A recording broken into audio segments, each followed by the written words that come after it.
कूजन्तं राम रामेति मधुरं मधुराक्षरम् आरुह्य कविता शाखां वंदे वाल्मीकि कोकिलम। श्री गुरुभ्यो नमः। आज से हम लोग श्रीमद् वाल्मीकि रामायण के महात्म्य से प्रारंभ करते हुए श्रीमद् वाल्मीकि रामायण के अंत तक जितना समय लगे, 4-5 साल या और उससे भी अधिक समय जितना लगे, प्रतिदिन 1-1.5 घंटा पढ़ा जाएगा।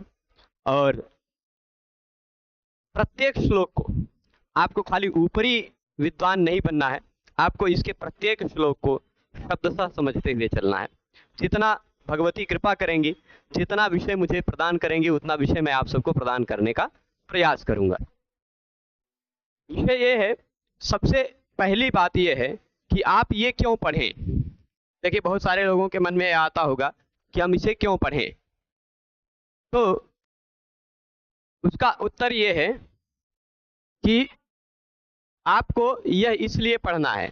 श्रीमद् वाल्मीकि रामायण, यह सीरीज जो शुरू किया हूं, यह इसलिए पढ़ना है क्योंकि आप इसको पढ़ने के साथ साथ केवल श्रीमद् वाल्मीकि रामायण नहीं पढ़ रहे होंगे, आप इसके साथ साथ व्याकरण के अंश, संधि समास कारक जो आपको जानना अनिवार्य है वह जान रहे होंगे। साथ ही साथ इसके साथ ये व्याकरण के अंश हो ही जाएंगे, संधि समास कारक, साथ ही साथ दर्शन के जो अंश हैं, दार्शनिक बातें हैं, साहित्यिक जो बातें हैं, रस छंद अलंकार इत्यादि, वो बातें भी आप समझ रहे होंगी। साथ ही साथ ये सारी बातें आपको जितना मैं जान पाऊंगा उतना आप सबको बताऊंगा, ठीक है। तो ये श्रीमद् वाल्मीकि रामायण के माध्यम से आपको भगवान राम का चरित्र, व्याकरण के सिद्धांत, दर्शन के सिद्धांत, साहित्य के रस छंद अलंकार इत्यादि सिद्धांत, ये सब एक साथ चल रहा है। जहां अब एक चीज ये भी ध्यान रखिएगा, इसके शुरुआती 2-3 महीने तक देखते देखते आप सब लोग संधि में इतने निपुण हो जाएंगे कि आपको संधि में कहीं कोई गड़बड़ी नहीं दिखाई पड़ेगी। समास आप जानेंगे, कारक के हिस्से को जानेंगे। चलिए, बहुत ज्यादा समय न लेते हैं, सीधे शुरू करते हैं। महात्म्य में 3 मंगलाचरण किए गए हैं। 3 मंगलाचरण करने के बाद फिर चौथे श्लोक से विषय शुरू होता है। तो पहले 3 मंगलाचरण, ये भी एक मंगल के अंतर्गत ही है, शुरू करते हैं। और यह जो इसमें प्रथम मंगलाचरण है, कल गुरुजी ने इस पर बहुत बढ़िया व्याख्यान दिया था, बहुत विस्तृत समझाया था। पहला श्लोक है, शार्दूल विक्रीडितम नाम का एक छंद है, उस छंद में यह निबद्ध है। अच्छा, यह जो महात्म्य है ना, आप ऐसा मत सोचिए कि अभी हम श्रीमद् वाल्मीकि रामायण शुरू कर दिए हैं। अभी आप जो पढ़ने जा रहे हैं, यह पद्य भगवान श्री वाल्मीकि की रचना नहीं है। यह जो पद्य पढ़ने जा रहे हैं आप, ये जो कुछ अध्याय पढ़ने जा रहे हैं, यह व्यास जी की रचना के हैं। भगवान व्यास ने एक दूसरे पुराण का महत्व बताया है, और केवल पुराण का ही नहीं महत्व बताया है, इतिहास का भी महत्व बताया है, यानी रामायण महाभारत का भी महत्व बताया है। तो रामायण महाभारत का महत्व, रामायण का महत्व स्कंद पुराण में प्राप्त होता है। वहां से 5 अध्यायों में महात्म्य बताया गया है। कोई व्यक्ति या कोई ग्रंथ स्वयं ही अपना महात्म्य कहे तो वह उतना ज्यादा प्रभावकारी नहीं होता जितना उस ग्रंथ का महात्म्य कोई दूसरा कवि, कोई दूसरा ग्रंथ कह रहा हो, ठीक है। तो स्कंद पुराण के अंतर्गत जो श्रीमद् वाल्मीकि रामायण का महात्म्य 5 अध्यायों में उपनिबद्ध है, लिखा गया है, उसको यहां से शुरू करते हैं। पहला पद्य है, श्री राम शरणं समस्त जगतां रामं विना का गति रामेण प्रतिहन्यते कलिमलं रामाय कार्यं नमः रामात्रस्यति कालभीमभुज रामस्य सर्वं वशे रामे भक्तिरखण्डिता भवतु मे राम त्वमेवाश्रय यहाँ देखिएगा, श्री राम शरणम समस्त जगताम, श्री राम शरणम समस्त जगताम। श्री राम भगवान समस्त जगताम।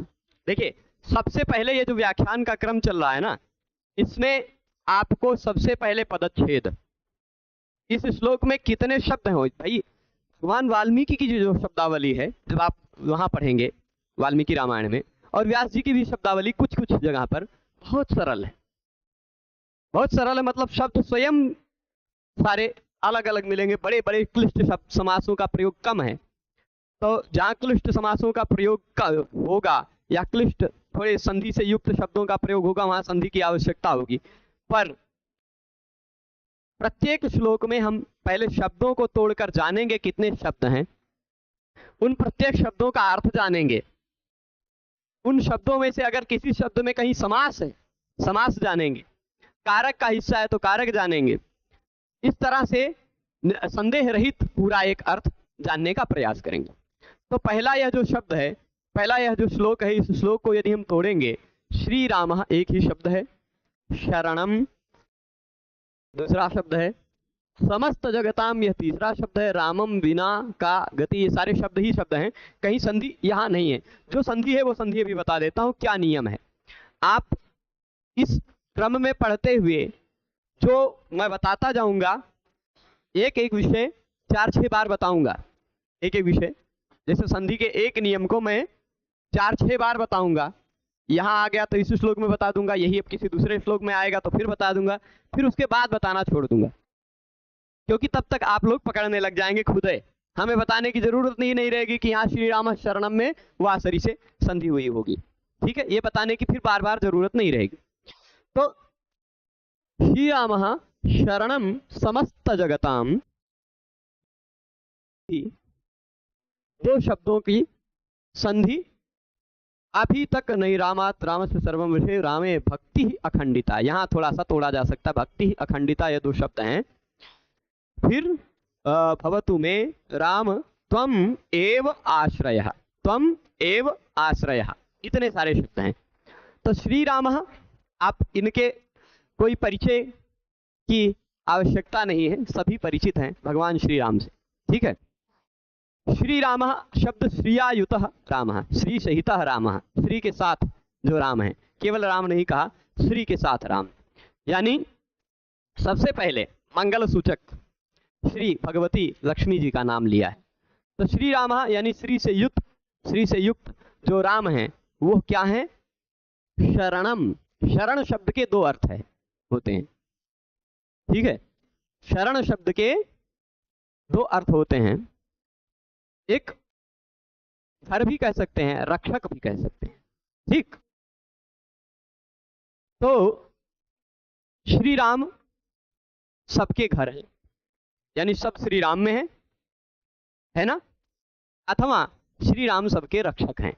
शरणम किसके, समस्त जगताम, केवल हमारे आपके नहीं, ऐसा भी नहीं है कि केवल यह हिंदू लोगों के ही, समस्त जगताम, केवल जगत का नहीं, जगताम, इस संपूर्ण सृष्टि में अनेकानेक ब्रह्मांड हैं, उन अनेकानेक ब्रह्मांडों में अनेक जगत हैं, अनेक जगतों में अनेक प्रकार के प्राणी रहते हैं, उन सबके श्री राम शरणम, सब में, सब भगवान श्री राम में ही अवस्थित है, सब के, ऐसा कह दीजिए सब उन्हीं में स्थित हैं, ठीक, भगवान राम में ही, और क्या है, वो सबके रक्षक हैं, सबकी देखभाल करते हैं, ठीक है, शरणम का।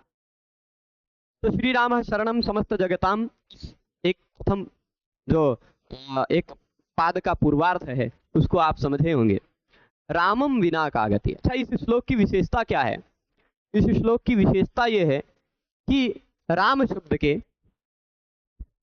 जो 7 विभक्तियां, संबोधन सहित 8 विभक्तियां हैं, उन 8 विभक्तियों का उसी क्रम में रूप लिखा हुआ है।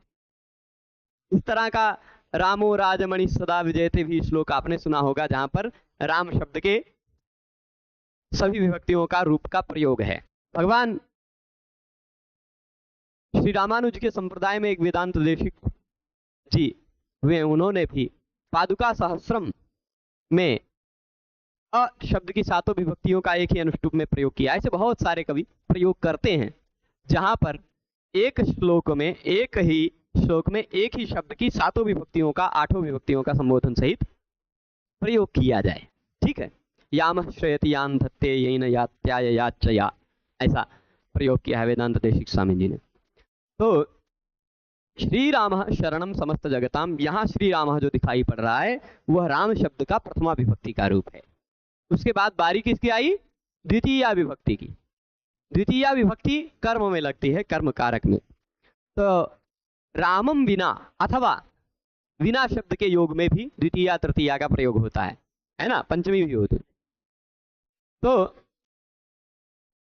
रामम विना यहां का गति, रामम बिना का गति, राम के बिना गति कौन सी है? राम के बिना भला कौन है हम सबकी गति? गति का मतलब भी अनेक ज्ञान होता है। ठीक, गति का मतलब होता है आश्रय भी कह सकते हैं। तो राम के सिवाय हम भला किसको जाने? राम के सिवाय, राम के बिना हम किसकी शरण में जाएं? ठीक, राम के सिवाय भला कौन और आश्रय हो सकता है? गति का आश्रय भी अर्थ लेते हैं। ठीक है, तो रामम बिना, राम के बिना, बिना के योग में यहां द्वितीया विभक्ति लगी है। ठीक है, पृथक बिना नानाभिस्तृतीयान्यतरस्याम सूत्र है। देखिए यहां पर भगवान पाणिनि के व्याकरण का सभी सूत्र लगे, सभी शब्द भगवान पाणिनि के व्याकरण से ही बने, ऐसा पूर्वाग्रह नहीं रखना है, क्योंकि बहुत सारी धातुएं ऐसी मिलेंगी जो पाणिनि व्याकरण में आत्मनेय पद में प्रयुक्त होती हैं, वो यहाँ कहीं कहीं परस्मय पद में प्रयोग में मिल जाएंगी। बहुत सारी धातुएं ऐसी हैं जो केवल आप परस्मय पद में ही प्रयुक्त होती हैं, उसका भी आत्मनेय पद में प्रयोग मिल जाएगा, होता है। तो इसलिए जहां तक हम भगवान पाणिनि के अनुशासन को ध्यान कर पाएंगे वहां तक बताते चलेंगे। रामम बिना का गति, ये भी हो गया। रामम बिना यानी राम के बिना का गति, कौन सी गति है हमारी? कोई गति नहीं। ठीक है, कोई आश्रय नहीं, कोई ज्ञान नहीं का प्राप्त करने होगे। राम के सिवाय भला क्यों, कौन और ज्ञेय है, ऐसा भी कह सकते हैं। का गति, अच्छा गति है, यहाँ गति नहीं है, मूलतः है गति ही। गति शब्द जो है ना, गम धातु से 3 प्रत्यय लगकर बना हुआ जो गति शब्द है, गति, उसका प्रथमा विभक्ति एक वचन का रूप है गति, स्त्रीलिंग, इसलिए का कहा गया। का, राम के बिना का गति। तो गति ही में जो गति के बाद सु विभक्ति लगी हुई थी, सु प्रत्यय, उसका ससदृशो रू से रू होता है। ठीक, और उसके तुरंत बाद फिर से र आ रहा है। यहां जो गति में, ध्यान दीजिएगा, यहां गति में जो विसर्ग था, विसर्ग कहिए, विसर्ग ना कहें, गति में जो सु प्रत्यय लगा हुआ है प्रथमा विभक्ति वाला, प्रथमा विभक्ति का प्रत्यय सु के जगह पे रू हुआ, ससदृशो रू से, सु का स बचा था उसको रू हुआ, तो गतिर रामेण, ऐसा हुआ, गतिर रामेण, रू में से र बचता है तब। अब गतिर रामेण हुआ तो 2 र में से यहां एक संधि का प्रयोग है। मैं देख रहा था पहले तो संधि नहीं बता पाया था, यहां देख लीजिए, यहां एक संधि आपको मिली। दूसरा, आपको दूसरा देखना है क्या कि रामम बिना का गति में, अच्छा जहां भी, एक बात ये भी ध्यान रखिएगा आप सभी लोग, कि अनुस्वार जो दिखाई पड़ता है ना, अनुस्वार, यहां भी कुछ लोग कह देंगे संधि नहीं है, पर इतना ध्यान रखिएगा, यह जो ऊपर बिंदी लगती है, ऊपर ये जो बिंदी लगती है, इतना सुनिश्चित रखिएगा कि उसके बाद पहला अक्षर व्यंजन ही होगा, वो व्यंजन से पहले ही लगता है। ठीक, ये बिंदी जो दिखाई पड़ेगी उसके तुरंत बाद आपको व्यंजन वर्ण ही दिखाई पड़ेगा, अन्यथा बिंदी नहीं दिखाई पड़ेगी ऊपर वाली। ठीक है, तो ये मोनुस्वार संधि का नियम है, फिर बताते रहेंगे। यहां भी देखिए, रामम बिना में, ठीक है, कार्यम नमः में भी, ठीक है, इसी तरह सर्वम वशे में भी, इतना सब जगह जहां भी बिंदी दिखाई पड़ रही है उसमें उसके तुरंत बाद व्यंजन वर्ण है। नहीं तो यहाँ त्वम के बाद एव था तो त्वमेव हो गया, यहाँ बिंदी नहीं हो पाई। ठीक, मौनुस्वारा नियम नहीं लगा। अब रामेण, यहाँ पहले रामम बिना का गति हो गया। यहाँ देखिए गतिर जब हुआ और रामेण हुआ तो दो र एक साथ नहीं आ सकते संस्कृत व्याकरण के नियम के आधार पर। पहले र का लोप हो जाता है, और जब पहले र का लोप हो जाता है, गतिर के र का लोप हुआ, गति हो गया, तो पहले र का लोप होने पर उस र से पूर्व में आने वाले का दीर्घ हो जाता है। जैसे विंशति रूप्यकाणी, हरि रम्य इत्यादि उदाहरण आपने देखे होंगे, है ना। तो ये का गति, यहाँ गति है मूलतः, ये ध्यान रखना है। रामेण प्रतिहन्यते कलिमलम। रामेण, रामेण यहाँ राम करता है, ऐसा मत समझिएगा कि तृतीया लगी है तो करण कारक हो गए। रामेण यानी राम कर्तृक, राम करता है। और क्या करते हैं भगवान राम? राम क्या करते हैं? प्रतिहन्यते, भगवान राम के द्वारा ही प्रतिहनन किया जाता है। किसका? कलिमलम, कली के मल का। आप जब तक राम जी के चरित्र में रहेंगे, आप जब तक भगवान राम के बारे में चिंतन करते रहेंगे, तब तक आपको कली के दोष व्याप्त नहीं हो सकते। ठीक, भगवान राम की भक्ति में रहें तो आप कलिमल से मुक्त रहेंगे। ठीक, तो रामेण कलिमलम प्रतिहन्यते। कलिमल क्या होता है? कली यानी कलयुग है, उसके बहुत सारे मल हैं जो हमारी बुद्धि में होते हैं, हमारे अंतर होते हैं, काम क्रोध राग द्वेष लोभ इत्यादि बहुत सारे चीज होते हैं। ठीक, तो वो सारे प्रकार के जितने भी कली के मल हैं, वो सारे कली मल फले हुए हैं राम भगवान त्रेता में, लेकिन अभी जो कली है चल रहा है उसके भी मल का प्रतिहनन वह करते हैं। ठीक है, तो कलिमलम रामेण प्रतिहन्यते, रामेण यानी राम जी के द्वारा प्रतिहन्यते, प्रतिहनन किया जाता है। किसका? किसका प्रतिहनन किया जाता है? कलिमलम, कली के मल का। यहाँ भी कलिमलम में जो बिंदी दिखाई पड़ रहा है उसके तुरंत बाद रामाय का रा है ना। रामाय कार्यम नमः। देखिए, ये हो गई प्रथमा विभक्ति, ये हो गई द्वितीया विभक्ति, ये हो गई तृतीया विभक्ति, ये हो गई चतुर्थी विभक्ति, ये हो गई पंचमी, ये हो गई षष्ठी, यहाँ सप्तमी, और फिर यहाँ संबोधन। ठीक, संबोधन सभी विभक्तियों का सीरियल वाइज प्रयोग है। रामाय कार्यम नमः, रामाय नमः कार्यम, रामाय नमः कार्यम, राम जी को नमः करना चाहिए। कार्यम यहाँ क्री धातु से ण्यत प्रत्यय लगा है, जो करने योग्य या करना चाहिए ऐसा अर्थ को व्यक्त करता है। कार्यम मतलब करने योग्य है अथवा करना चाहिए। क्या करना चाहिए? रामा, कार्यम यानी करना चाहिए। क्या करना चाहिए? रामाय नमः, राम जी को नमस्कार करना चाहिए। नमः शब्द के योग में चतुर्थी विभक्ति लगती है। जहां कहीं भी आपको नमः शब्द मिल जाए, नुमः में भ्रांत मत होइएगा, नहीं तो लोग कहते हैं कि सच्चिदानंद रूपाय में नुमः है, तो वहां भी यही नियम लगा है, नमः स्वस्ति स्वाहा सदा लंब, है ना।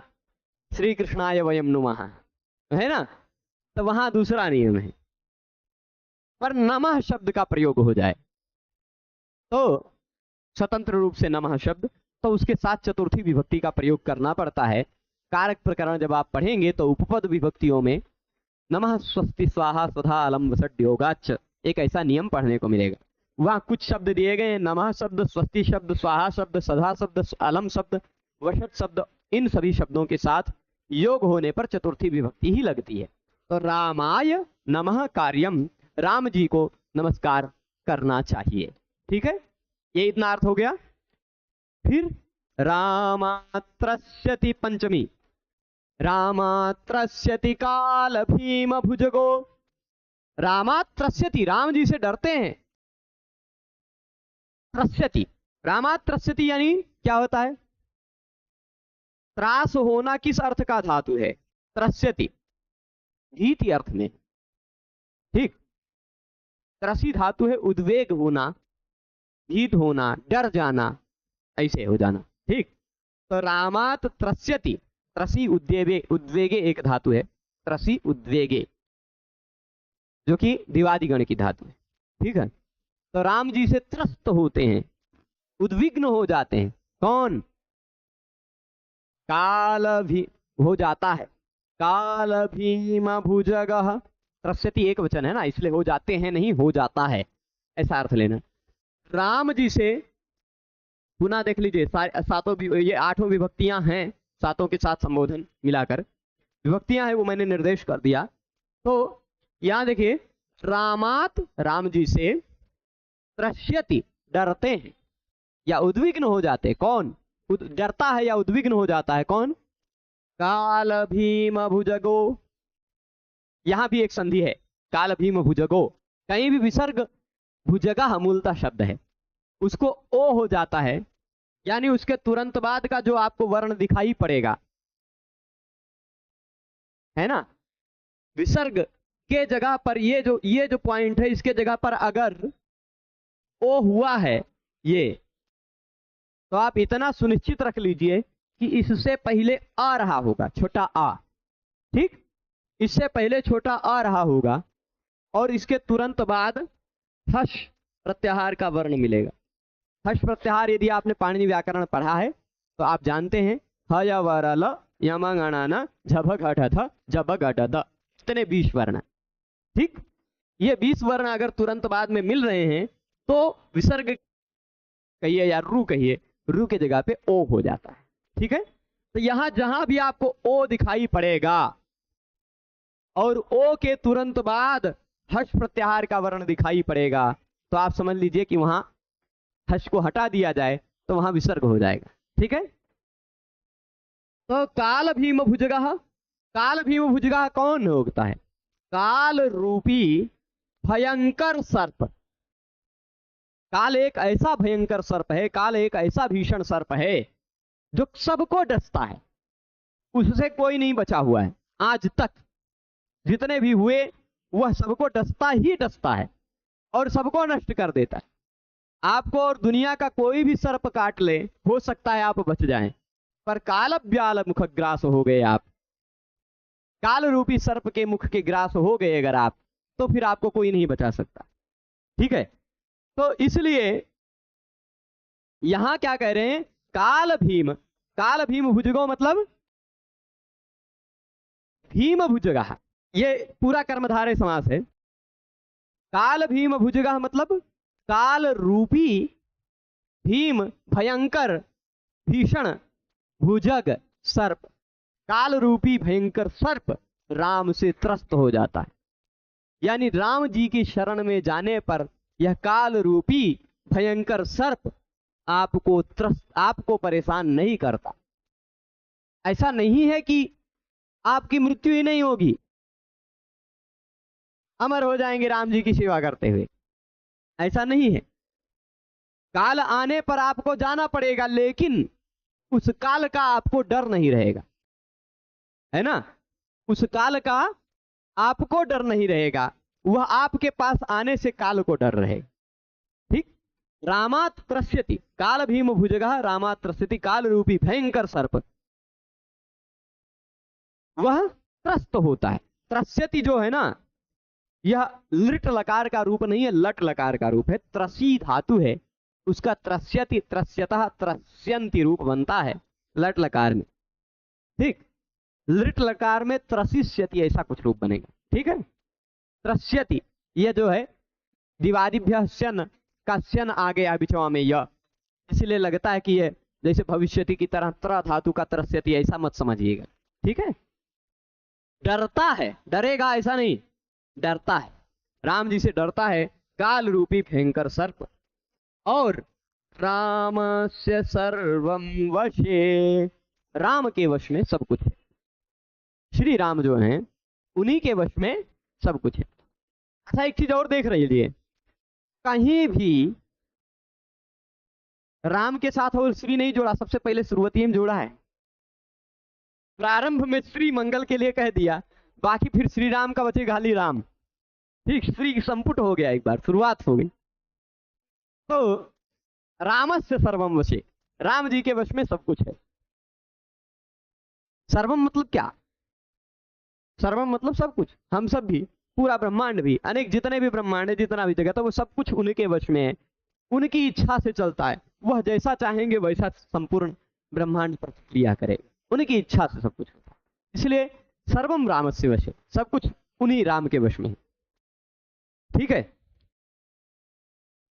और रामे भक्ति रखंडिता भवतु में, रामे में, देखिए में मेरी भक्ति, मेरी भक्ति राम में, रामे मतलब राम में सप्तमी विभक्ति, राम में मेरी भक्ति अखंडित हो। ऐसी न हो कि आज राम जी का ध्यान कर रहे हैं, पूजा कर रहे हैं, और कुछ सोचा कि कमो हमारा पूरा हो जाता तो ठीक रहता, फिर पता चला वो काम पूरा नहीं हुआ, तो कल चलता है चलो कोई आपके साथ का कोनो आदमी गया, चलो आज शनि कृष्ण जी के पास चलते हैं, जब ये, लेकिन फिर कुछ दिन बाद काली भगवती कोनो मंदिर आपके आसपास दिखाई पड़ गया, ये बहुत मानता पूरी कर देती है, मानो तुरंत पूरी कर देती, तो मन्नत वहां मान जाए, फिर उनसे कुछ दिन भक्ति कर लिए, वो नहीं पूरा हुआ, तब फिर भगवान शिव जी के पास गए, ऐसे इधर उधर भटकते रहे। तो इसलिए कह रहे हैं रामस्य सर्वम वशे, राम जी के वश में सब कुछ है। और क्या है, रामे अखंडिता भक्ति भवतु, राम जी में मेरी भक्ति कैसी हो, अखंडित भक्ति हो, यानी यह भक्ति कभी खंडित न हो। रामे भक्ति अखंडिता भवतु में। और फिर क्या कहा, राम त्वमेवाश्रयः, राम हे राम, संबोधन का यह रूप है, राम त्वमेव आश्रयः, आप ही आश्रय हैं, आप ही आश्रय हैं, आपके सिवाय और कोई आश्रय नहीं है। ठीक है, हम सब आश्रित हैं उनके, वही आश्रय हैं, क्योंकि हम सबके लिए क्या करना है, कैसे करना है, कब करना है, वह सब कुछ वही निर्धारित करते हैं। हम सब तो उनके आश्रित हैं, पर आश्रित हैं इसका मतलब हम सब कुछ नहीं कर सकते, सब कुछ वही करेंगे। हम उनकी भक्ति तो कर ही सकते हैं, हम उनको मान तो सकते हैं, उनके बारे में चिंतन तो कर सकते हैं। आप राम मतलब एक धनुर्धारी, एक दशरथ जी के पुत्र, एक व्यक्ति, ऐसा कुछ मत समझिएगा। राम इस ब्रह्मांड का एक परम शक्तिमान तत्व है। ठीक है, जिन्होंने मूर्ति के स्वरूप में एक सशरीर स्वरूप लिया था दशरथ के पुत्र के रूप में। ठीक है, वही एक हम उस परम तत्व के बारे में बात कर रहे हैं। तो रामत्वमेवाश्रय, यहां तक हम शब्दशः समझ लिए होंगे। हम कथाकार नहीं हैं, तो इसलिए इसमें कथाओं में नहीं जाएंगे, नहीं एक के श्लोक पर कथा पे कथा चलती रह जाएगी, है ना। हम श्लोक के शब्दशः अर्थ समझाने पर जाएंगे। तो यह मंगलाचरण का एक पहला श्लोक संपन्न हुआ। अब हम दूसरे श्लोक में चलते हैं। यहां भी भगवान राम का ही, ठीक, भगवान राम के ही परमानंद स्वरूप का वंदन किया गया है। ठीक, चित्रकूटालयम रामम इंदिरानंद मंदिरम वंदे च परमानंदम भक्तानाम अभयप्रदम। देखिए, आपको केवल अन्य कवियों में ही अलंकार नहीं मिलेगा, यहां भी खूब मिलेंगे। आप देखिए कितनी बार न न न न है, साफ साफ इसको, इस अलंकार को जहां एक ही वर्ण बार बार आए उसको कहा जाता है वृत्ति अनुप्रास अलंकार। अनुप्रास कहते हैं, पर अनुप्रास के अंतर्गत भी एक वृत्ति अनुप्रास होता है। ठीक है, तो ये जब बार बार बताते रहेंगे हम आपको, तब हमेशा याद रह जाएगा, आप खुद ही पकड़ने लग जाएंगे। फिर आगे जब हम महात्म्य पढ़ चुके होंगे या पहला कांड में चल रहे होंगे, तब फिर बार बार बताने की आप लोगों को जरूरत नहीं पड़ेगी, खाली बता देंगे वृत्ति अनुप्रास काहे है, वो आप लोग जान जाएंगे।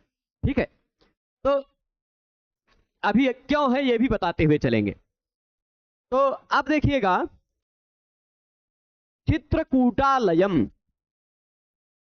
चित्रकूटालयम, यह चित्रकूटालय शब्द में बहुव्रीहि समास है। ठीक है, चित्रकूट है आलय जिनका, आलय यानी निवास स्थान, चित्रकूट है आलय यानी निवास स्थान जिनका, वो है चित्रकूटालय।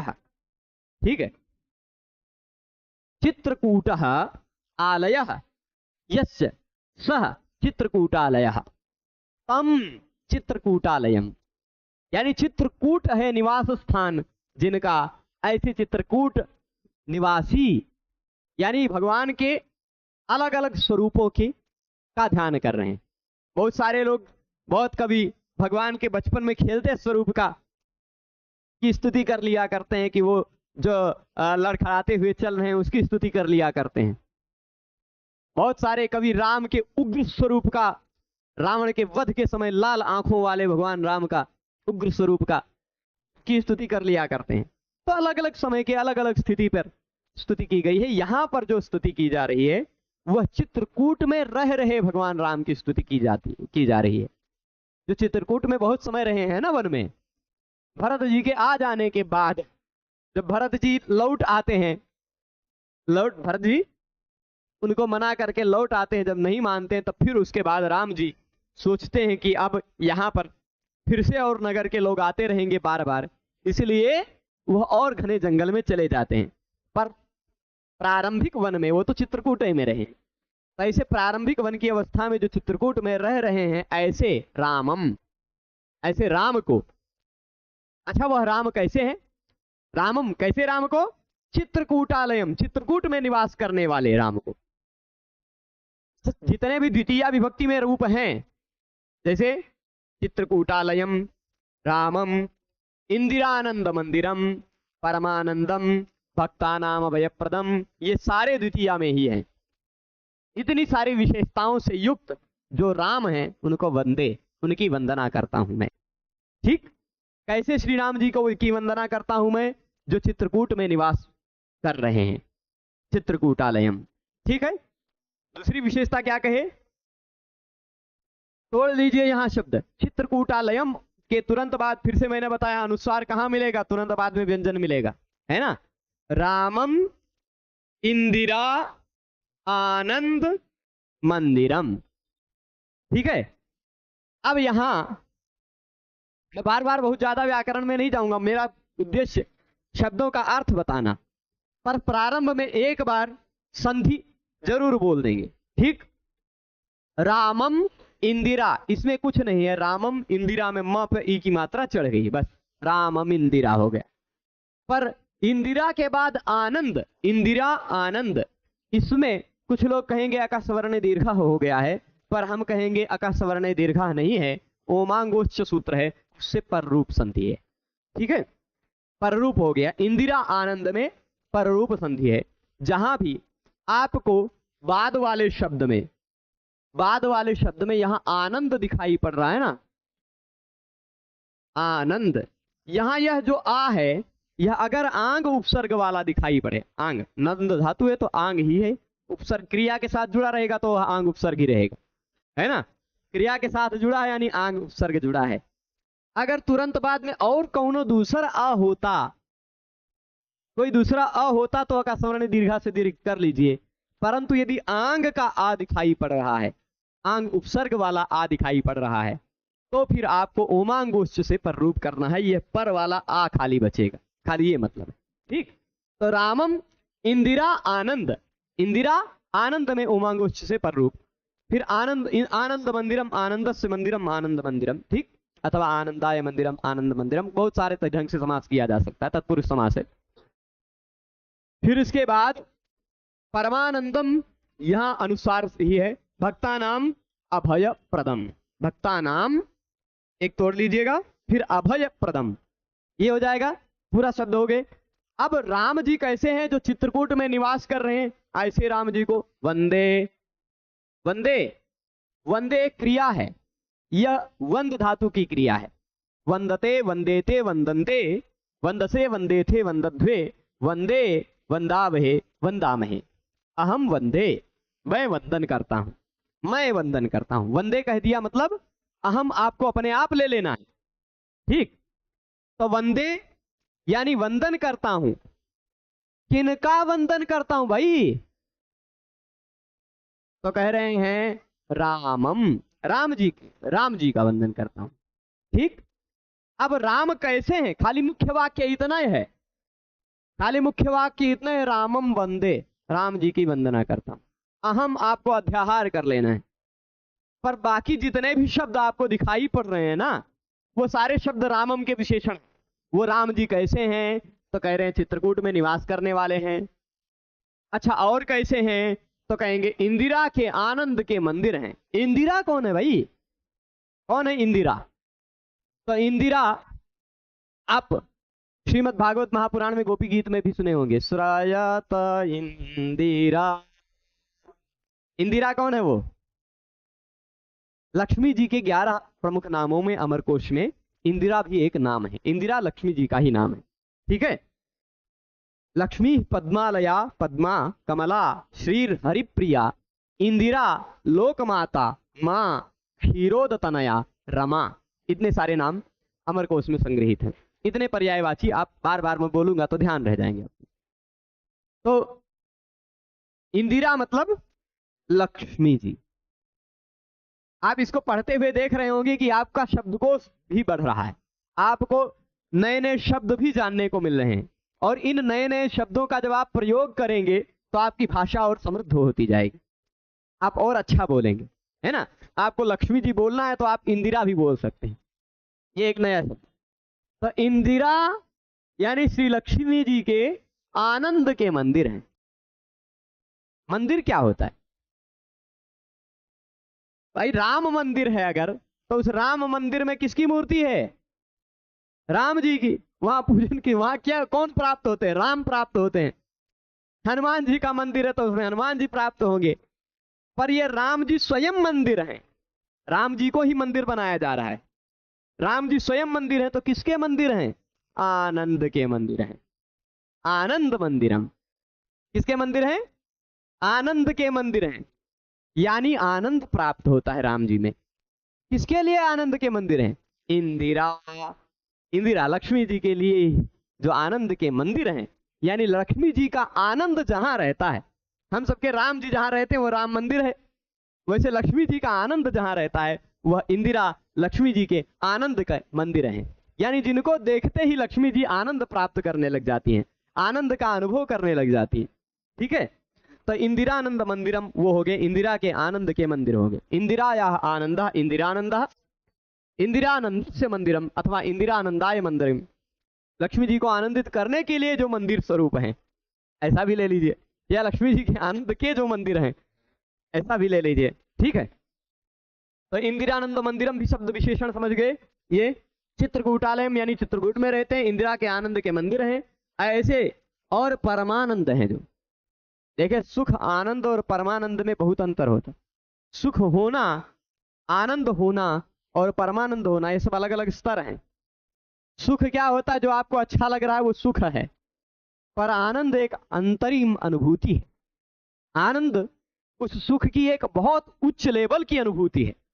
और आनंद के साथ और परम जोड़ दिया, मतलब बहुत बड़ा परमानंद, ऐसा आनंद जिसमें किसी भी प्रकार के कोई भी कष्ट की संभावना ही न रहे। आनंद में कोई कष्ट नहीं, परमानंद है जो परम आनंद स्वरूप है। ऐसे और क्या है? अभयप्रदम, अभयप्रद है।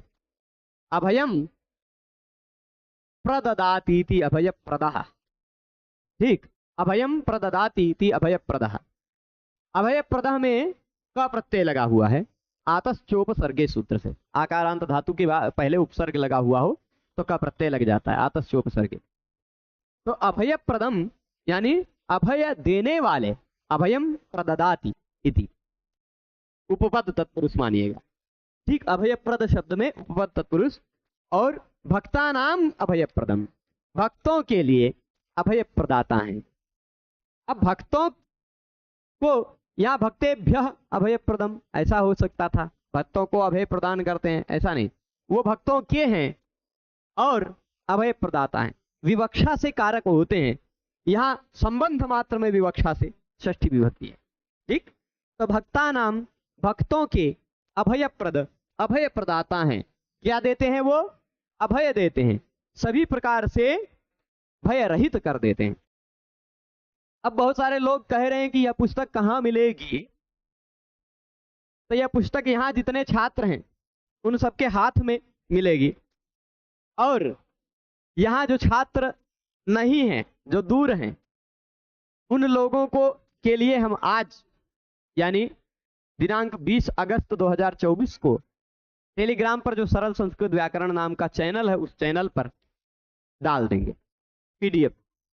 तो या गीता प्रेस वो वाल्मीकि रामायण गीता प्रेस खोज करके पीडीएफ पाया जा सकता है, पर ये 2 पीडीएफ हैं साफ अच्छे अक्षरों में, मैं डाल दूंगा, ठीक है। तो भक्ता नाम अभय प्रदम, यानी भक्तों के लिए वह अभय प्रदाता है, ये बात भी हो गई।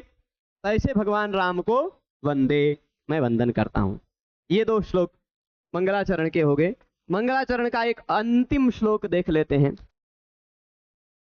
और फिर उसके बाद ऋषियों का सूत जी से संवाद शुरू होगा और इस कलिकाल की भयंकर स्थिति का वर्णन होगा, ठीक है। ब्रह्म विष्णु महेशाद्या यस्यांसा लोक साधका नमामि देवं चिद्रूपं विशुद्धं परमं भजे। ब्रह्म विष्णु महेशाद्या, ब्रह्मा विष्णु और महेश। अब आप यदि भगवान राम को विष्णु का अवतार मान रहे हैं तो यहां पर थोड़ा सा आप कंफ्यूज होंगे। देखिए, एक वास्तविकता बता दूं मैं, जितने भी संप्रदाय हैं, चाहे वह शंकर संप्रदाय हो, चाहे वह विशिष्टाद्वैत संप्रदाय श्री रामानुज का हो, श्री रामानंद संप्रदाय हो, कोई भी संप्रदाय, वह संप्रदाय को यह चाहिए कि जो अपना इष्ट परंपरा से प्राप्त है, जैसे हमें श्री नारायण की स्तुति करनी, तो ये बात ध्यान रखना है कि हम अपने संप्रदाय में परंपरा प्राप्त जो हमारे इष्ट देह हैं, जो गुरु मंत्र से प्राप्त हैं, उनमें श्रद्धा रखें, पर अन्य सबको उन्हीं के रूप में देखें, अन्य सबको उन्हीं के रूप में देखें। जब हम भगवान शिव की भी पूजा कर रहे हैं तो शिव की पूजा भी हम भगवान श्रीमन नारायण के रूप में ही करें। राम की पूजा कर रहे हैं तो राम की भी पूजा हम श्रीमन नारायण के रूप में ही करें। ऐसा नहीं है कि नारायण बड़े हैं या छोटे हैं, वो बड़े हैं वो छोटे हैं, ऐसा कोई नहीं। जब आप अच्छे से पढ़ेंगे तो आपको लगेगा, पता चलेगा कि वही देवी हैं, वही भगवान हैं, वही श्री राम है, वही परमात्मा है, वही विष्णु है, वही शिव है, वही ब्रह्म है। जहां जिसकी प्रशंसा की जा रही है वहां, यहां देखिए, यहां भगवान राम की प्रशंसा की जा रही, राम की स्तुति की जा रही, राम के स्वरूप का वर्णन किया जा रहा है, तो ब्रह्मा विष्णु और महेश को उनका अंश बता दिया जाए। जहां भगवान विष्णु की स्तुति की जाएगी वहां उनके 24 अवतारों में एक श्री राम जी का उल्लेख कर दिया जाएगा, ठीक है। तो सभी एक हैं, तत्वतः सभी एक हैं। जब जिसका वर्णन किया जाता है तब उसका, क्योंकि सब एक ही हैं, वही एक ही सभी अंश में प्रकट होते हैं, तो इसीलिए कह दिया जा रहा है ब्रह्म विष्णु महेश आद्या, चाहे वह ब्रह्मा हो, चाहे वह विष्णु हो, चाहे वह महेश इत्यादि हो। आद्या, आदि से सभी का ग्रहण हो गया। आप 33 कोटि यानी 33 प्रकार मानते हो तो भी, और 33 करोड़ मानते हो तो, यद्यपि करोड़ होते नहीं है पर कुछ भी मानते हो, वो जितने भी हैं आदि, ब्रह्म विष्णु महेश इत्यादि जितने भी हैं, वो सभी यशांसाह, जिसके अंश हैं, ठीक, समझ गए। ब्रह्म विष्णु महेश इत्यादि जो कोई भी हैं, वह सभी जिसके अंश हैं सब एक ही, हैं सब एक ही। आप कहेंगे एक ही हैं तो काहे अलग अलग काम करेंगे। अब एक ही आदमी सब कुछ करेगा तो अच्छा नहीं लगेगा, इसीलिए अलग अलग कार्य के लिए, अलग अलग स्वभाव के लिए, अलग अलग प्रकृति के आधार पर अलग अलग स्वरूप धारण करते हैं भगवान, ठीक है। तो ब्रह्मा विष्णु महेश इत्यादि जिसके अंश हैं, क्यों अंश हैं ब्रह्मा विष्णु महेश आद्या के, तो उनका एक और विशेषण दे रहे हैं, लोक साधका। ब्रह्म, यहां ब्रह्म लिखा है, मूलतः शब्द ब्रह्मन है, न का नलोपा प्रातिपदिक अंत से लोप हो गया है। अगर अलग लिखते तो ब्रह्मा रूप बन जाता है, जैसे राजन होता है ना, मूलतः शब्द होता है राजन, बन जाता है राजा, परंतु अगर समास में रहेंगे तो राज पुरुष हो जाएगा, राजन भी नहीं रहेगा, ना का लोप हो जाएगा। वैसे ही अलग से रखेंगे तो राजा, समास में कर देंगे तो राज पुरुष, राजपुत्र, है ना भी चला जाएगा, अभी नहीं आएगा, है ना।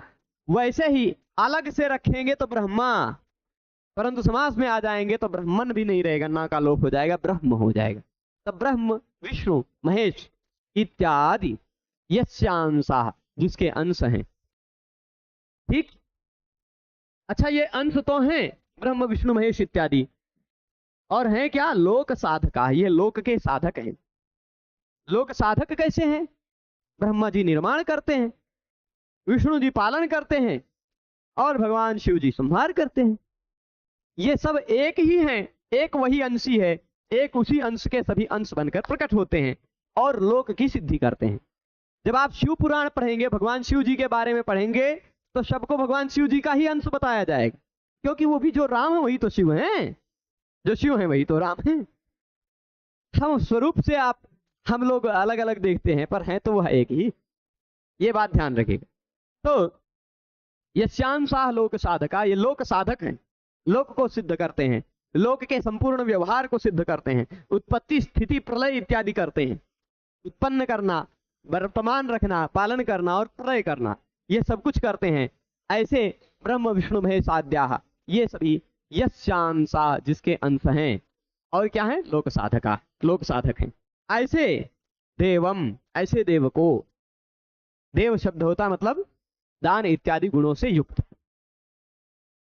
ऐसे देव को नमामि, नमन करता हूं।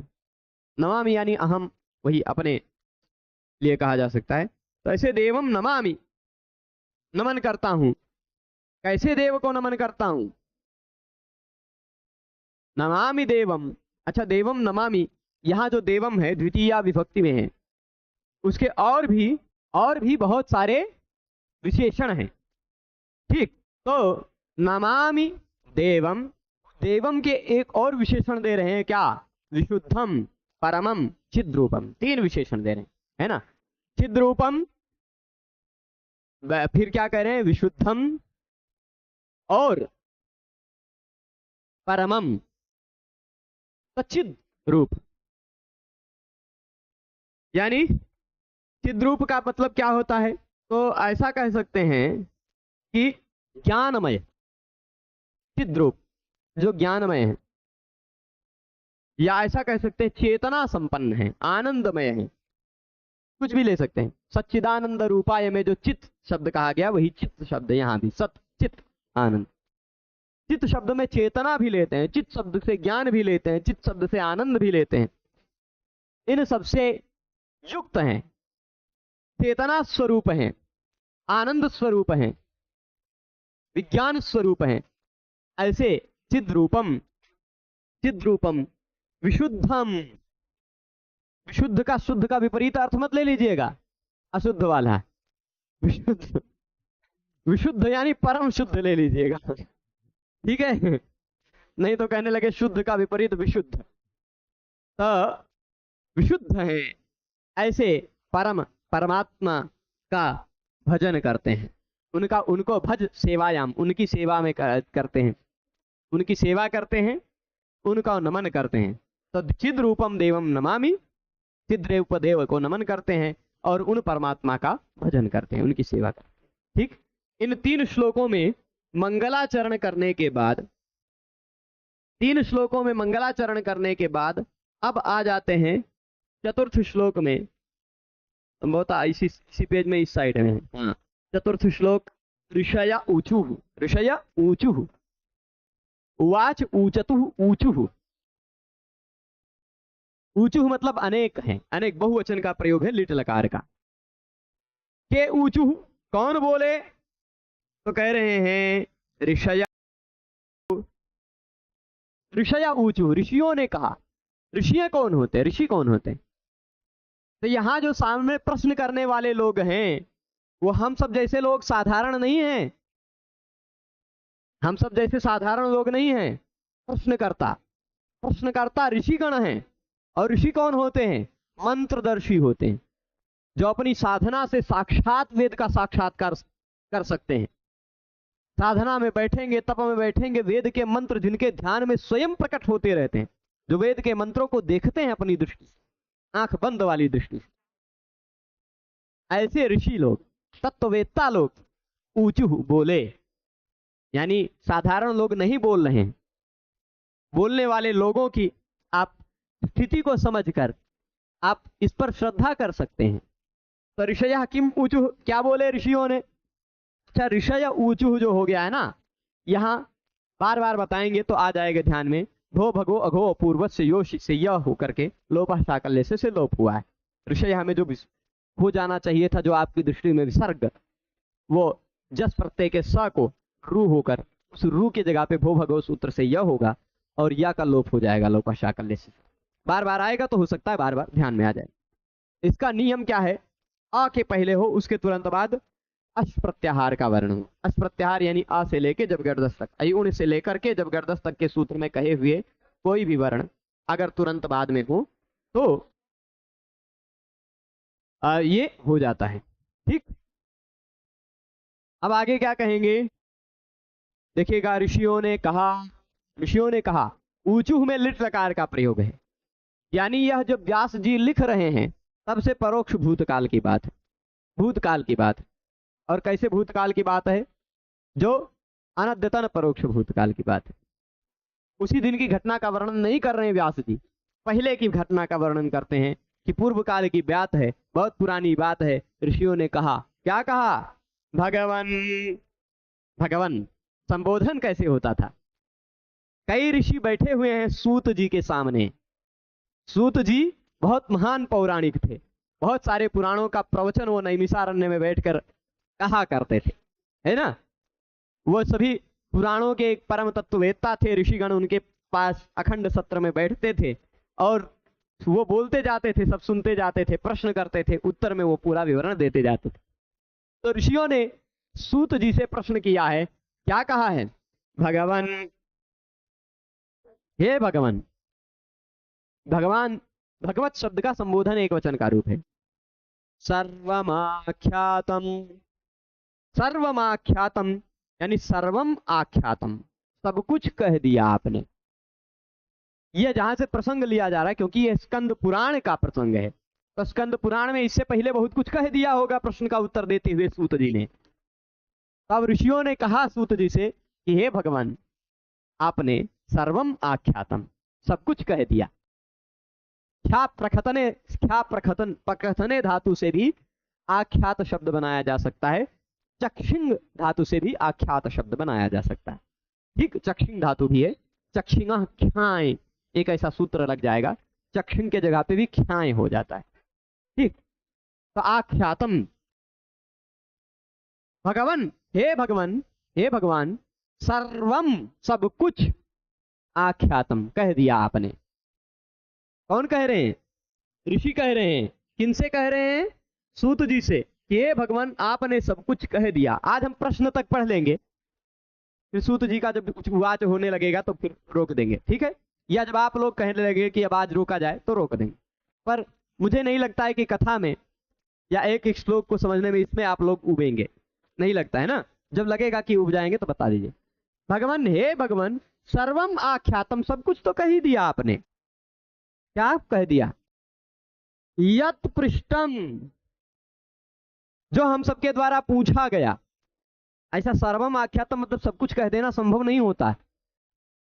सब कुछ कह देना संभव नहीं होता। सब कुछ कहते कहते तो बृहस्पति जी को कितने वर्ष बीत गए थे?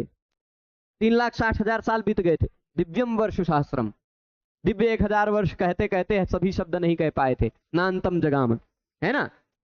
तो 3,60,000 वर्ष तक इंद्र को पढ़ाते रह गए, और इंद्र को पढ़ाते पढ़ाते वह बहुत कुछ कह रहे थे, पर प्रत्येक शब्दों को कह रहे थे पर अंत तक नहीं पहुंच पाए थे। तो यहां सर्वम आख्यातम का सब कुछ कह दिया, यह अर्थ मत लीजिए। यत पृष्ठम तत्सर्वम आख्यातम, जो कुछ पूछा गया वह सब कुछ कह दिया, है ना। जो पूछा गया, यत पृष्ठम, जो पूछा गया, है ना, तत् भगवान सर्वम आख्यातम, वह भगवान आपने सब कुछ कह दिया। किसने कह दिया? त्वया विदुषा, तुमने कह दिया, विद्वान ने कह दिया। तुम त्वया विदुषा सर्वम आख्यातम, त्वया मतलब आपके द्वारा, विदुषा भी उसी का तृतीया का ही एक वचन है, मतलब विदुषा त्वया ऐसा समझ लीजिएगा, आप विद्वान जी के द्वारा। विदुषा का क्या मतलब क्या है? वेत्ति इति, जो जानता है वह विद्वान है। ठीक, जो जानता है वह विद्वान है। विद धातु से क्षत्रि प्रत्यय जब लगता है तो विध्वस विदेह सतुर वसु एक ऐसा नियम लगकर विकल्प से वसु आदेश हो जाता है, तो विध्वस शब्द बन जाता है। विध्वस क्षत्रिय के स्थान पर वसु हो जाता है और वसो संसारणम इत्यादि होकर के विदुषा शब्द बनता है। ठीक है, तो विदुषा यानी विद्वान के द्वारा, वर्तमान काल में जिसको ज्ञान है ऐसे व्यक्ति के द्वारा। ठीक, तो विदुषा त्वया सर्वम आख्यातम, आप ज्ञानी के द्वारा, आप ज्ञान संपन्न के द्वारा, हे भगवान सब कुछ कह दिया गया। क्या सब कुछ कह दिया गया? यत पृष्ठम, जो पूछा गया वह सब कुछ कह दिया गया। ठीक है, संसार पाशबद्धानाम, संसार पाशबद्धानाम यानी संसार के पाश में बंधे हुए, हम सब बंधे हुए हैं कि नहीं संसार रूपी पाश में।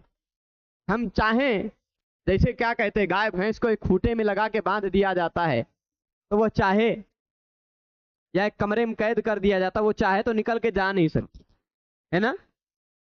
वैसे ही हम जब चाहें तो इस संसार को छोड़ के नहीं जा सकते, इसलिए संसार रूपी पाश में बंधे हुए हैं। अब कुछ लोग कहेंगे कि नहीं हम जब चाहें तब जा सकते हैं, जाएंगे सरजू जी में कूद जाएंगे तो चले जाएंगे।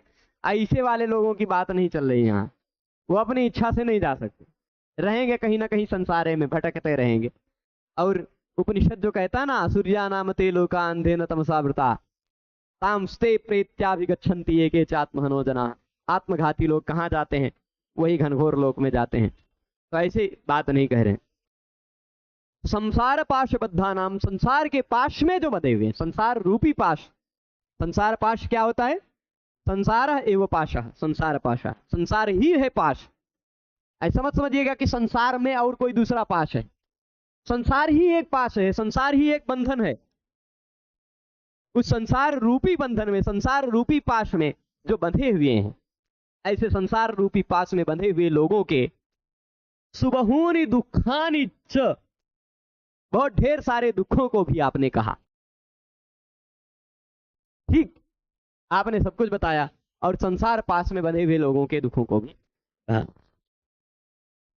ठीक, ये बात हो गई।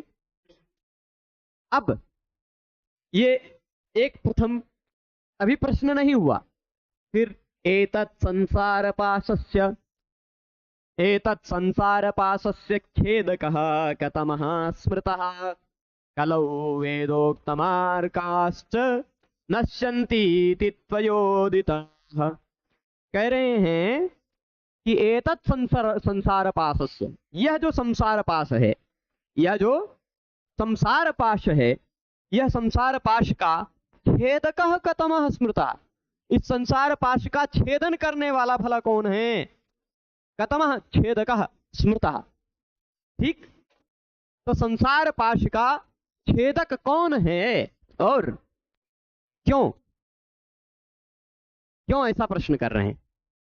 क्योंकि हे सूत जी, आपने ही कहा कि कलयुग में वेदोक्त मार्ग नष्ट हो जाएंगे।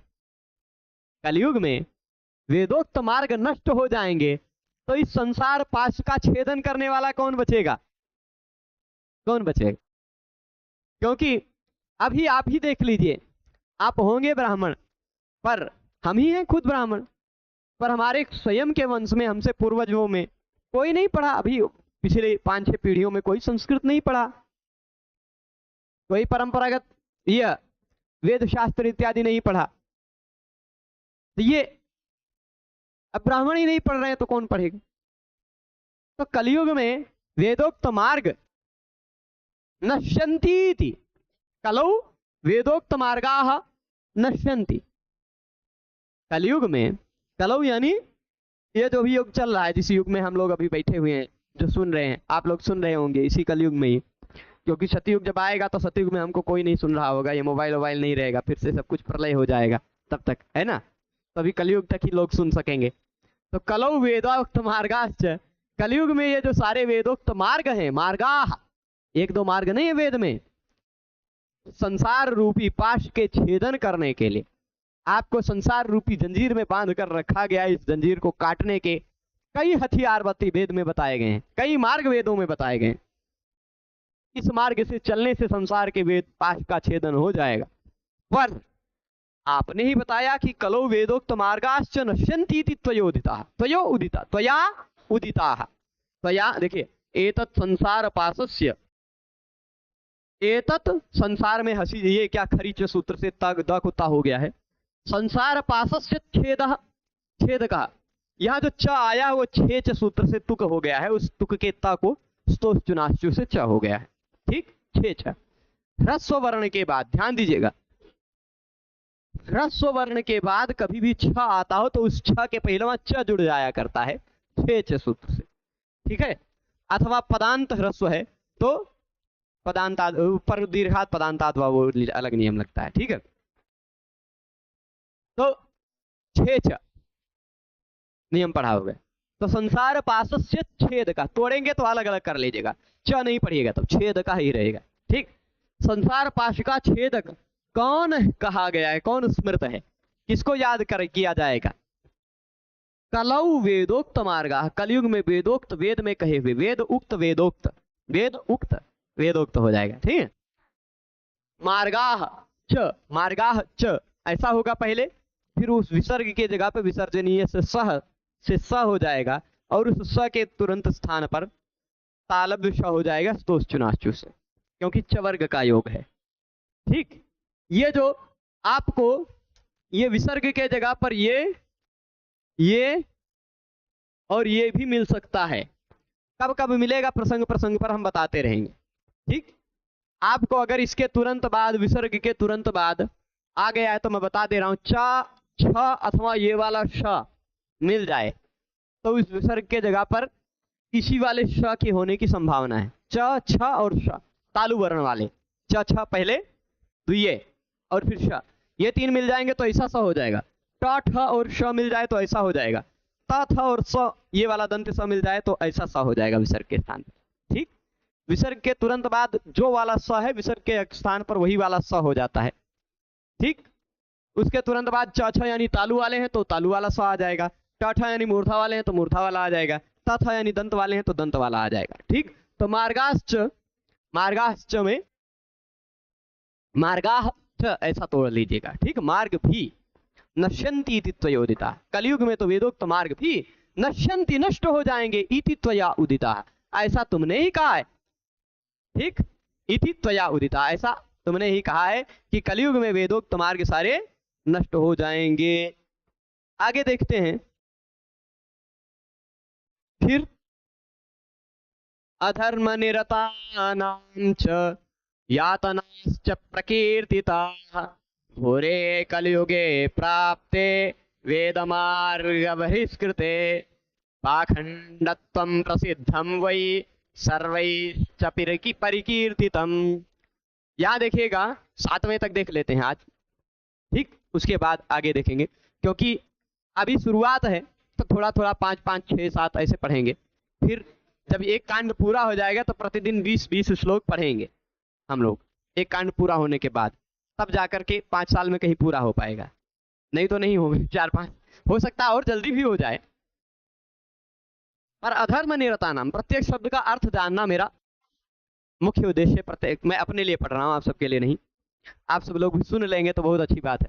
अधर्म निरता नाम यानी अधर्म में जो निरत हैं, अधर्म में जो लगे हुए हैं, निरत मतलब लगे हुए, हम सब लोग भी लगे हुए हैं, कुछ ना कुछ अधर्म करते रहते हैं। तो अधर्म निरता नाम च यातनाश्च प्रकीर्तिता, अब वेद के सारे मार्ग नष्ट हो जाएंगे, आपने ही कहा है, तो वेद के द्वारा बताए गए सारे मार्ग नष्ट हो जाएंगे, तो धर्म के सारे मार्ग नष्ट, यानी हम सब लोग फिर क्या अधर्म में लगे रह जाएंगे कलयुग के लोग। और यदि अधर्म में ही लगे रह गए तो अधर्म लोग में लगे हुए लोगों की यातनाएं भी आपने ही बता दी, कि जो अधर्म में लगे रहते हैं उन लोगों को क्या क्या यातनाएं मिलती हैं, कैसे कैसे नरक में जाना पड़ता है। ठीक, अधर्म निरता नाम च, अधर्म में लगे हुए लोगों की यातनाश्च प्रकीर्तिता, यातनाएं भी कही गई हैं, यातनाओं का भी आपने वर्णन कर डाला है। अधर्म में लगे हुए लोगों की यातनाओं का भी वर्णन आपने क्या कर दिया, प्रकीर्तिता कह डाला है, वर्णन कर डाला है। ठीक, घोरे, ये घोर है, भयंकर, ठीक, अभी प्रारंभिक चरण है कलयुग का, तो प्रभाव थोड़ा सा कम दिखाई पड़ रहा है। तो प्रभाव सब जगह प्रभाव है ना, पर और भीषण प्रभाव होगा। घोरे कलयुगे प्राप्ते, घोर कलयुग जब प्राप्त होगा, वेद मार्ग से बहिष्कृत जब कलयुग प्राप्त होगा, वेद में बताए गए मार्ग से बहिष्कृत कलयुग का की जब प्राप्ति हो जाएगी, तब क्या हो जाएगा? तब सब लोग पाखंड में लगे रह जाएंगे। कैसे रह जाएंगे? वेद मार्ग बहिष्कृते, वेद मार्ग की में से जो बहिष्कृत है, वेद मार्ग से जो बहिष्कृत है, ठीक, ऐसे घोरे कलयुग ये प्राप्त है। घोर घनघोर कलयुग के प्राप्त हो जाने पर यहां यस्य च भावेन भाव लक्षणम सूत्र से सप्तमी विभक्ति हुई है। जो सप्तमी विभक्ति एक क्रिया से एक दूसरी क्रिया लक्षित की जाए, वहां सप्तमी विभक्ति होती है कि घोर कलयुग के प्राप्त हो जाने पर ये हो जाएगा, एक क्रिया से दूसरी क्रिया। ठीक, तो घोरे कलयुगे प्राप्ते वेद मार्ग बहिष्कृते, वेद मार्ग से बहिष्कृत जो घोर कलयुग प्राप्त हो जाएगा जब, तब पाखंडत्वं प्रसिद्धम वै सर्वैश्च परिकीर्तितम, तो फिर पाखंडत्व प्रसिद्ध हो जाएगा, पाखंडत्व प्रसिद्ध हो जाएगा। पाखंड नहीं, पाखंडत्व। कैसे प्रसिद्ध होगा भाई? पाखंड क्या है? पाप का ही खंड पाखंड मान लीजिए। अच्छा, त्रयी धर्म, वैदिक धर्म को भी पा कहा गया है, पालन किया जाता है ना, वैदिक धर्म का पालन किया जाता है, इसलिए वैदिक धर्म को ही पा कहते हैं। ठीक, और उस वैदिक धर्म को, वैदिक मार्ग को जो खंडित करता है वह पाखंड है। ठीक, पाखंड यानी पा का खंड, ऐसा मत समझ लीजिएगा। अच्छा, कुछ लोग अपने पिताजी को भी पा कहते होंगे, तो उनका खंड को भी पाखंड कहने लगिएगा। ठीक, पहले थे पिताजी, फिर हो गया पापा, फिर अब शॉर्ट में पा, तो उनका खंड कीजिएगा, पा खंड हो जाएगा। ठीक, तो एक श्लोक है, वह श्लोक मुझे ध्यान नहीं आ रहा है, पर त्रयी धर्म को ही पा कहा गया है, और उसका खंडन करने वाले को पाखंड कहा जाता है। हाँ, पालनाच्च त्रयी धर्मः पा शब्देन निगद्यते, ये श्लोक है। अमरकोश की टीका में भानु दीक्षित ने उद्धृत किया है, पालनाच्च त्रयी धर्मः पा शब्देन निगद्यते। त्रयी धर्म जो है, वेद का जो धर्म है, वैदिक धर्म है, पालन किया जाता है, इसलिए उसको हम पा कहते हैं। ठीक, और तम खंडयन्ति ते तस्मात्, नहीं, तम खंडयन्ति ते यस्मात् पाखंडास्तेन हेतुना, यानी उस पा यानी वैदिक धर्म को, वैदिक मार्ग को जो खंडित करते हैं वो पाखंड है, वो पाखंड कहलाते हैं, वो पाखंडी कहलाते हैं। ठीक, तो पाखंडत्वम यानी पाखंड सब तरफ मिलेगा, सब तरफ पाखंडी लोग मिल जाएंगे, ऐसा प्रसिद्ध ही है, सब लोगों ने ही यही कहा है। सर्वैश्च परिकीर्तितम, केवल आपने ही नहीं कहा सूत जी, ये बात हम सब ने भी ऐसे ही कहा कि भाई जब कलयुग आएगा पाखंड पूरा प्रसिद्ध हो जाएगा, ऐसा तो हम सभी कह रहे हैं, हम सभी मान रहे हैं। तो ऐसे घोर कलयुग के प्राप्त हो जाने पर क्या होगा? यह घोरे कलौ प्राय, इसी तरह की शब्दावली में इसी तरह के प्रश्न लगभग श्रीमद् भागवत के महात्म्य में भी मिलता है। यह घोरे कलौ प्राय जीवश्चासुरतांगता क्लेशाक्रांतस्य तस्यैव शोधने किम परायणम। तो ये कलयुग में फिर क्या हो जाएगा? पाखंड पूरा फैल जाएगा। फिर आगे क्या कहते हैं? कामार्ता रस्वदेहाश्च लब्धा अन्योन्य तत्पराः कलौ सर्वे भविष्यन्ति स्वल्पायुर्बहुपुत्रका। अब कलयुग की भयंकर स्थिति का वर्णन शुरू हो रहा है। इसी श्लोक को पढ़कर हम रोकेंगे, कल और इसको और आगे के श्लोकों को पढ़ा जाएगा। ठीक है, तो रुचि बनाए रखिएगा। कलयुग में क्या क्या होगा, हो सकता है आप लोग कुछ देख भी रहे हो और हो सकता है कुछ और बाद में भी देखें। त्रेता में हम सबके कई गुना बड़े लोग हुआ करते थे मनुष्य, है ना। अब हम सब छोटे छोटे होने लगे हैं। पहले 20-20, 21-21 फीट के लोग होते थे, तो ये छत छोटा पड़ता उन लोगों के लिए। तो कामार्ता, इस कलयुग में ज्यादातर लोग काम से आर्त दिखाई पड़ेंगे, यानी कामदेव की प्रभाव सब पर दिखाई पड़ेगा, है ना। ऐसा नहीं है कि पहले नहीं थे, सभी थे, पर अब काम से पहले पीड़ित हुआ करते थे लोग, सभी होते थे, कुछ क्षण होते थे, हमेशा नहीं होते थे। अब तो सब कामार्त हैं, काम की वेदना से पीड़ित हैं, सबको कोई ना कोई चाहिए, है ना। तो कामार्ता है। और कैसे हैं? सभी कामी हैं, विभिन्न इच्छाओं से। अब वह कामनाएं बहुत सारी चीज हो सकती, कामदेव वाली ही नहीं कि अगर पुरुष है स्त्री की कामना, स्त्री है पुरुष की कामना, यही वाली नहीं, और भी जितनी भी इच्छाएं हैं वो काम है।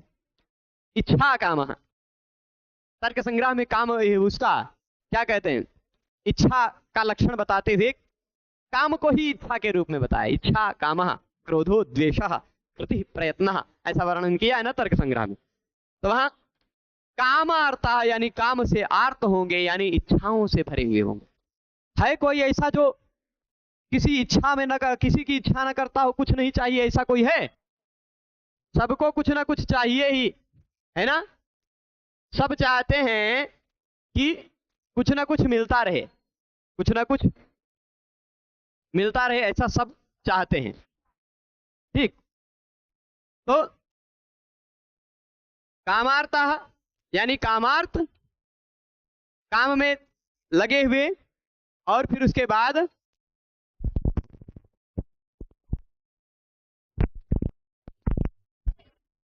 हरिओम, बीच में आवाज रुक गई थी, अब ठीक है। मैं बता रहा था कामार्ता ह्रस्वदेहाश्च लुब्धा अन्योन्य तत्पराः कलौ सर्वे भविष्यन्ति स्वल्पायुर्बहुपुत्रकाः। तो बहुत पहले से लगता है आवाज बंद हो गई, तो मैं एक बार फिर से पिछले श्लोक को भी संक्षेप में बता देता हूं, और फिर उसके बाद इसको देखता हूं। पिछले पहले आवाज रुक गई थी। ये देखिए क्या था, घोरे कलयुगे प्राप्ते वेद मार्ग बहिष्कृते, ये भूहि बता ही दिया था कि घोर कलयुग जब प्राप्त हो जाएगा। कैसा घोर कलयुग? जो वेद मार्ग को बहिष्कृत, वेद मार्ग से बहिष्कृत, वेद मार्ग से हटा हुआ एक घनघोर कलयुग प्राप्त हो जाएगा। तो पाखंडत्वम प्रसिद्धम, पाखंड प्रसिद्ध हो जाएगा। पाखंड मतलब पालनाच त्रयी धर्म, पा शब्देन प्रकीर्तिता। पा शब्द से त्रयी धर्म को कहा गया, वैदिक धर्म को पा कहा गया है। उसको जो खंडित करते हैं वो लोग, वैदिक धर्म को जो खंडित करते हैं, वैदिक मर्यादा का जो खंडन करते हैं, वो लोग पाखंड कहलाते हैं। तो पाखंडत्वम, पाखंडत्व प्रसिद्ध हो जाएगा। ऐसा केवल आपने ही नहीं, ऐसा सर्वैश्च परिकीर्तितम, सबने कहा है। सर्वैश्च परिकीर्तितम यानी यह बात केवल मैंने, केवल आपने ही नहीं कही है, ये केवल मैं कह रहा हूं ये भी नहीं है, केवल आपने कही यही बात नहीं है, सर्वैश्च परिकीर्तितम, सबने यह बात स्वीकार की है कि पाखंडत्व प्रसिद्ध हो जाएगा। ठीक, तो अब इसके बाद, हाँ चलिए कोई बात नहीं, सर्वैश्च परिकीर्तितम हो गया। अब इसके बाद यहां देखिएगा, हाँ, कामार्ता ह्रस्वदेहाश्च लुब्धा अन्योन्य तत्पराः। कामार्ता यानी काम से आर्त रहेंगे, कामग्रस्त रहेंगे। काम का मतलब केवल कामना नहीं होता, कामना, काम का मतलब केवल कामदेव से परेशान होना नहीं है। कोई पुरुष है तो स्त्री के चाह रखता है, कोई स्त्री है पुरुष की चाह रखता है, ऐसा नहीं है काम। काम मतलब किसी भी प्रकार की इच्छा।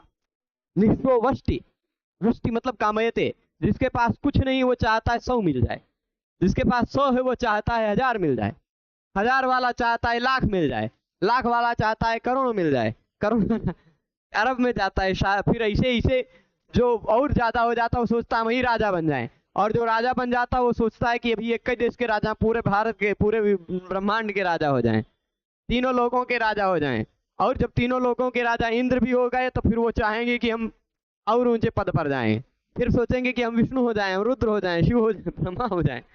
ऐसा सोचेंगे। आशा अवधिम को गतः, आशा की अवधि तक कोई नहीं पहुंच पाता। ठीक, ऐसा एक श्लोक मिलता है, निष्ठो वष्टि शतम शती दश शतम लक्षम सहस्राधिपः। ठीक, लक्ष्येशो भुजगे सताम, तो मिलता रहता है इसे। तो कामार्ता, कामना से आर्त होंगे लोग। क्योंकि न वित्तेन तर्पणीयो मनुष्य, वित्त से या अन्य किसी चीज से मनुष्य संतुष्ट हो ही नहीं सकता, कभी नहीं। तो सभी कामार्थ हैं कि नहीं है, किसी न किसी चीज की कामना है ही, नहीं ज्यादा तो पढ़ने की ही कामना है, चलो पढ़ लेंगे। अच्छा, पढ़ने के पीछे भी कोई ना कोई कामना छिपी होगी, चलो बड़का विद्वान बन जाएंगे, फिर बढ़िया पैसा आएगा, सब में मूलतः अंत में वही छिपा हुआ है।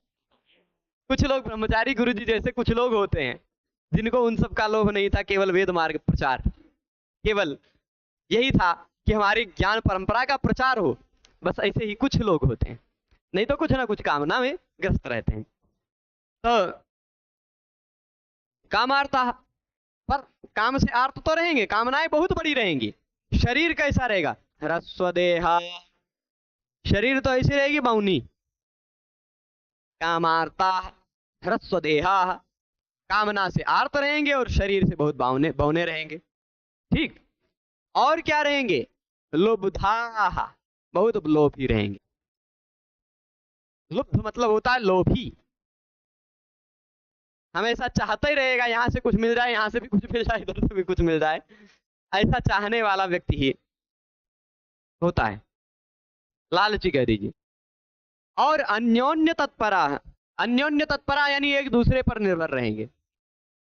अन्योन्य मतलब एक दूसरे पर, जैसे मैं हूं वह अन्य पर तत्पर है, दूसरा कोई है वह अन्य पर तत्पर है, एक दूसरे पर सब निर्भर होंगे। ऐसा कोई नहीं होगा जिसका अकेले काम चल जाए, वह किसी ना किसी काम में किसी ना किसी पर निर्भर ही रहेगा। यह ऐसे इस कलयुग का वर्णन चल रहा है ना। शायद ही कोई देखने वाला या यहाँ बैठे हुए लोगों में से शायद ही कोई ऐसा होगा जो किसी के प्रति तत्पर ना हो, है ना, या किसी पर आश्रित ना हो। सब सोचेंगे चलो भैया हमें एक गिलास पनीर कोई दे देता तो ही बहुत है ना, पनीर के लिए किसी को तत्पर रहेगा। अन्य अन्य कार्य में हम नहीं उठ पा रहे, सोई सुबह कोई उठा देता तो ही ठीक था, इसी मामले में तत्पर हो जाएंगे। तो अन्योन्य तत्परा ये भी हो गई। फिर इसके बाद क्या कहेंगे, कलौ सर्वे भविष्यन्ति, कलयुग में सभी होंगे। सर्वे भविष्यन्ति मतलब सभी होंगे नहीं, सभी क्या होंगे, स्वल्पायुर्बहुपुत्र का, आयु कम होगी और बेटे ज्यादा होंगे। जिएंगे 40 साल और पता चला 40 साल में 5-6 को जन्म दे के चले जाएंगे, है ना। तो स्वल्पायु कम आयु वाले, ये तो मैं 5-6 कम बताया हूं, ऐसे ऐसे भी लोग 40-40 संख्या वाले भी हैं धरती पर, है ना। 40-40 की संख्या को जन्म दे देने वाले भी लोग बहुत सारे मिल जाएंगे। तो स्वल्पायु बहुपुत्र का। अब आप कहेंगे बहुपुत्र का में बहुवचन है, स्वल्पायु में एक वचन है, ऐसा मत समझिएगा। आयु कोई शब्द नहीं, मूलतः आयुष शब्द है, आयुष। तो उस आयुष के सा को र हो गया है, विभक्ति नहीं है यहाँ। आयुष मूलतः शब्द में भी आयुष है, और उसका आयु आयुषी आयुंशी ऐसा रूप बनता है ना, प्रण आयुंशी तारी से। तो आयुष शब्द के स को रू हो गया, उसी का र बचा हुआ है, यह विभक्ति नहीं लगा हुआ है। तो स्वल्पायुर बहुपुत्र का, कम आयु रहेगी, स्वल्पायुषः बहुपुत्रकाश्च, स्वल्पायुर बहुपुत्रकाः बन जाएगा, स्वल्पायुषः बहुपुत्रकाश्च, कम आयु वाले और बहुत पुत्र वाले होंगे। स्वल्पम आयु येषां ते स्वल्पायुषः, कम है आयु जिनका वे स्वल्पायुषः कहलाएंगे। स्वल्पायु बनेगा मूलतः शब्द, स्वल्पम आयु यस्य सह स्वल्पायु, कम है आयु, स्वल्प बहुत ज्यादा आदि नहीं। आपने सुना होगा, हम जिनके चरित्र को पढ़ने जा रहे हैं वह 11,000 वर्ष तक धरती पर राज्य करके गए थे। 11,000 वर्ष भगवान राम ने राज्य किया था, और 11,000 वर्ष तक राज्य किया था। भगवान श्री कृष्ण कई वर्ष तक रहे थे। अब क्या आप रह सकते हैं 11,000 का 110 साल नहीं रह पाते हैं, 2 जीरो हटा दीजिए 110, तो उतने वर्ष तक तो भगवान केवल राज्य कर दिए थे और अपनी इच्छा से गए थे, चाहते तो औरों रहे थे। पहले के समय में लोग 80-80 90-90 हजार साल तक तो खाली तपस्या में बैठ जाते थे, है ना। तो अब उन सब की दृष्टि में तो हम सब अत्यंत स्वल्पायु हैं। तो भाई स्वल्पायुर बहुपुत्र का, स्वल्पायु वाले हैं, और बहुपुत्र का मतलब बहुत सारे पुत्रों वाले हैं। ठीक, आयु कम रहेगी, पुत्र ज्यादा रहेंगे। और कलयुग में क्या क्या होगा इसको कल पढ़ा जाएगा। कलयुग की और कुछ दयनीय स्थिति का वर्णन कल होगा, और फिर इनके प्रश्नों का उत्तर जो सूत जी देंगे वो भी कल पढ़ा जाएगा। ठीक है, आज के व्याख्यान को यही रोका जाता है। सभी लोग पूरे व्याख्यान में जुड़े रहे उसके लिए बहुत बहुत धन्यवाद। नमो नमः।